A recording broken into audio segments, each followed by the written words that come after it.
신명기 20장 1절에서 9절 말씀입니다.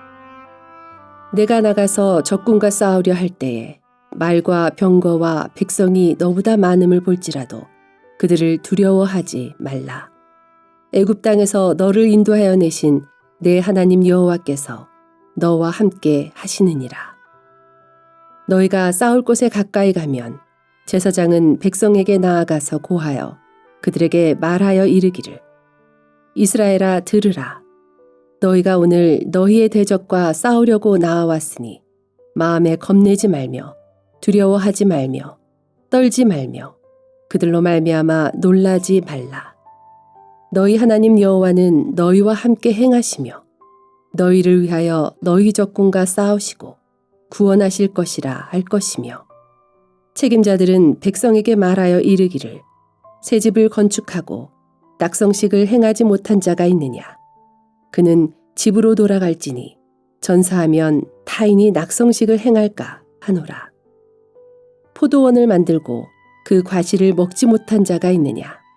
그는 집으로 돌아갈지니 전사하면 타인이 그 과실을 먹을까 하노라.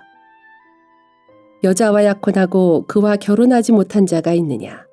그는 집으로 돌아갈지니 전사하면 타인이 그를 데려갈까 하노라 하고 책임자들은 또 백성에게 말하여 이르기를 두려워서 마음이 허약한 자가 있느냐.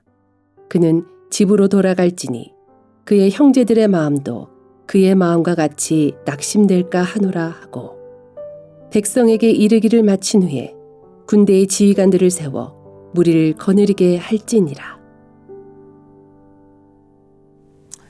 할렐루야. 새롭게 시작한 한 주간, 이번 한 주간도 하나님의 은혜와 사랑 가운데서 능히 승리하실 수 있기를 간절히 바랍니다. 오늘 본문 신명기 20장 말씀은 전쟁법에 관한 말씀입니다. 실은 이 전쟁법의 말씀이 우리 삶에 적용하기가 쉽지 않아 보입니다. 왜냐하면 우리는 지금 무기 들고 전쟁터에 나가 있는 것이 아니기 때문입니다. 그러나 영적으로 보면 이 말씀 우리에게 참으로 중요합니다. 왜냐하면 우리 삶 전체가 실은 영적인 전쟁터와 같기 때문입니다. 매일의 삶의 순간이 우리를 낙심케 하고 넘어뜨리려는 그런 공격적인 요소들이 있고요. 우리는 그것을 경험하며 살고 있습니다. 하나님은 그런 우리에게 영적인 전쟁에서 승리하도록 오늘 말씀을 통해서 귀한 영적인 교훈들을 알려주십니다. 오늘 본문 1절 말씀을 함께 보시겠습니다.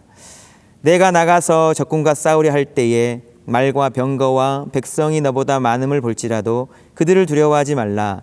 애굽 땅에서 너를 인도하여 내신 내 하나님 여호와께서 너와 함께 하시느니라.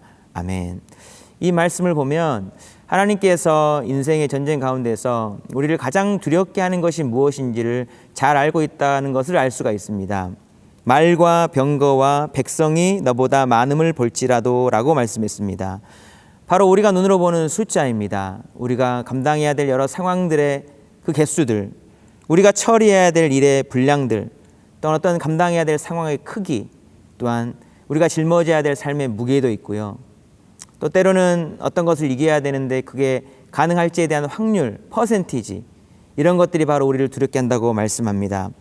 골리앗의 장대한 크기를 보고 두려워서 아무것도 하지 못했던 이스라엘 백성들처럼 우리도 실은 어떤 싸움을 해보기도 전에 우리 눈앞에 보이는 그 어떤 숫자들 때문에, 그 크기 때문에 우리 마음이 두려워져서 아무것도 못하고 그 자리에서 주저앉을 때가 있다는 것입니다. 성경은 그런데 그런 우리에게 말씀하십니다. 그런 숫자의 많음 때문에 두려워하지 말고 기선제압 당하지 말라고 말씀합니다. 왜입니까? 바로 우리 하나님 여호와께서 함께 하시기 때문이라고 말씀해 주십니다. 그러면서 소개해 주신 하나님이 어떤 하나님인가? 우리를 애굽 땅에서 인도하여 내신 내 하나님 여호와라고 말씀합니다. 사랑하는 여러분, 이스라엘 백성을 애굽 땅에서 인도하여 내신 하나님이 어떤 하나님이셨습니까? 애굽을 10개의 재앙으로 치신 하나님이셨습니다. 완전수 10입니다. 하나님이 능력이 없으셔서 한 번에 칠 수 있는 것을 10번에 나눠서 친 것이 아니고 그 숫자에 대해서 두려워하는 우리에게 10번이나 반복적으로 하나님이 어떠한 분이신지를 알려주기 위해서 그렇게 10번의 재앙을 내리신 것입니다. 그 재앙을 통해서 기억하도록 하나님은 절대 지지 않는다. 하나님은 끝까지 이기신다. 그리고 끝까지 우리를 책임지신다는 것을 보여주셨던 겁니다. 마지막 10번째 재앙에서는 애굽의 모든 장자들을 쳤지요. 처음 난 것. 사람이나 육축이나 모든 처음 난 것의 수가 얼마나 많았겠습니까? 그 모든 것을 하나님은 심판하셨습니다. 그 모든 수보다 크신 하나님이라는 의미였습니다. 거기서 그치지 않았습니다. 출애굽한 이스라엘 백성을 애굽의 군대는 쫓아나왔습니다. 선발된 병거 600대와 애굽의 모든 병거를 몰고 나와서, 즉 애굽의 모든 군사들을 다 몰고 나와서 이스라엘 백성의 200명의 사람들을 다 죽이려고 했습니다. 애굽의 전군이 출동했다는 그런 소식을 듣고 이스라엘 백성들은 그 수에 압도되어서 두려워 떨었습니다. 그때 모세가 뭐라고 했습니까? 너희는 가만히 있어 여호와께서 오늘 너희를 위하여 행하시는 구원을 보라. 이스라엘 백성들은 가만히 있었는데 하나님께서 그들을, 그 많은 숫자들을, 그 군대들을, 병거들을 물에 수장시키셨습니다. 하나님은 적군의 말과 병거와 백성이 아무리 많다 할지라도 그 모든 것보다 더 많으시고 더 크신 하나님이셨습니다. 애굽 땅에서 너를 인도하여 내신 하나님 여호와가 바로 이런 하나님이라고, 그 하나님이 너와 함께 하시기에 두려워하지 말라고 말씀하고 계십니다. 사랑하는 여러분, 애굽의 수많은 병거와 군대를 물리치고 이스라엘을 이기게 하신 하나님이 바로 저와 여러분의 하나님이신 줄로 믿습니다. 우리 눈에 보이기에 정말 많은 대적의 수가 있다 할지라도 결국 하나님은 이기십니다. 우리 삶 가운데 누군가 전쟁을 걸어와서 어려운 상황에 처해 있다 할지라도 우리 함께 하신 하나님이 결국 승리케 하실 줄로 믿고 그 하나님 바라보면서 믿음으로 승리하는 저와 여러분의 삶이 될 수 있기를 주님의 이름으로 축복합니다. 오늘 보면 5절부터 8절에서는 전쟁 중에 집으로 돌아가야 할 사람들에 대해서 4번이나 반복하여 말씀하고 있습니다. 그중 5절 말씀을 보시면요. 새 집을 건축하고 낙성식을 행하지 못한 자가 있느냐? 그는 집으로 돌아갈지니 전사하면 타인이 낙성식을 행할까 하노라. 새 집을 건축해 놓고 집들이 축하식을 못한 사람에 대해 예를 들면서 말씀하고 있습니다. 6절 말씀도 보시면요. 포도원을 만들고 그 과실을 먹지 못한 자가 있느냐? 그는 집으로 돌아갈지니 전사하면 타인이 그 과실을 먹을까 하노라. 포도나무를 심어놓고 열매를 먹지 못한 사람의 예를 들어주고 있습니다. 7절 말씀도 보시겠습니다. 여자와 약혼하고 그와 결혼하지 못한 자가 있느냐? 그는 집으로 돌아갈지니 전사하면 타인이 그를 데려갈까 하노라. 아멘. 약혼해놓고 결혼하지 못한 자에 대해서 예를 들어주고 있습니다. 3번 모두 같은 형식으로 집으로 돌아갈 이유를 들어 말씀하시면서 혹시 그런 사람이 있다면 집으로 돌아갈지니라 라고 말씀하고 있습니다. 그 이유는 혹 전장에서 죽게 된다면 낙성식도 못하고 포도 열매도 못 따먹고 결혼식도 의미가 없어질 것이기 때문이라는 것입니다. 사랑하는 여러분, 전쟁 중에 집으로 돌아가야 이런 경우들을 말씀하시는 이유가 무엇이겠습니까? 정말 집으로 돌아갈 그런 길을 열어주시려고 이런 경우들을 말씀하시는 것일까요? 절대 그렇지 않습니다. 하나님은 방금 그 숫자들 때문에 두려워하지 말라. 내가 너와 함께 하겠다라고 말씀하셨잖아요. 그것은 두려워하지 말고 하나님 의지하여 담대히 맞서 싸우라는 말씀이 아니겠습니까? 그런데 갑자기 집에 돌아갈 케이스를 하나하나 말씀하시면서 그들을 돌려보내시다니요. 하나님의 본 뜻이 아니라는 의미입니다. 그렇다면 왜 이런 경우들을 말씀하시는 것이겠습니까? 실은 이런 이유들 때문에 두려워하는 사람들이 있었습니다. 그리고 이 두려움은 여러 많은 사람들에게 전염되었기 때문입니다. 사기를 떨어뜨려서 이렇게 간다면 필패할 것이기 때문에 하나님은 그들의 마음을 모으시려고 지금 반문하고 계시는 겁니다. 그런 사람이 과연 있느냐? 실은 전쟁을 하고 싶은 사람 한 사람도 없을 겁니다. 전쟁에서 두려워지는 것은 모두가 매일반입니다. 피할 수만 있다면 피할 것이고 또한 피할 수 없는 것이 또한 전쟁인 것입니다. 그런데 만일 그때 누군가가 나는 낙성식을 못했어요. 포도를 아직 못 따먹었어요. 약혼한 사람이 있어요. 라고 말하면서 그래서 돌아가야 돼요. 라고 각자 다 집으로 돌아갈 이유를 말하는 분위기라면 그 전쟁은 어떻게 되겠습니까?